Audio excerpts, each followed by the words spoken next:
I'm Matt Gelka in Washington, where big cuts could be coming to the military's top brass, with the Secretary of Defense saying it's too bloated at the top. We're back with more DoD reforms. Defense Secretary Pete Hegseth is looking to slash the number of the highest-ranking officials throughout the military. In what he calls the less generals, more GIs policy, the Defense Secretary is looking to cut 20% of the military's 4-star generals and 10% of the total number of generals and admirals. It used to be a ratio of 1 general to 6,000 troops. Today, it's 1 general to 1,400. More generals and admirals does not equal more success. A 2024 study from the Congressional Research Service noted there are more than 800 general and flag officers, or GFOs, throughout the military, and highlighted the ongoing debate about how many are necessary.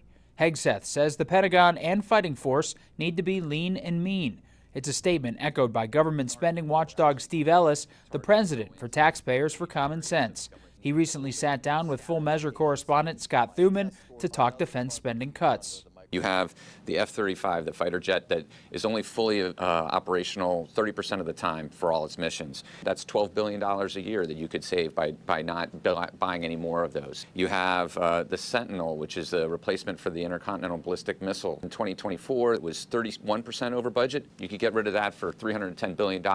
Rhode Island Democratic Senator Jack Reed sits on the Armed Services Committee and said he was skeptical of the reduction of generals' plan, releasing a statement reading in part, eliminating the positions of many of our most skilled and experienced officers without sound justification would not create efficiency in the military. It could cripple it.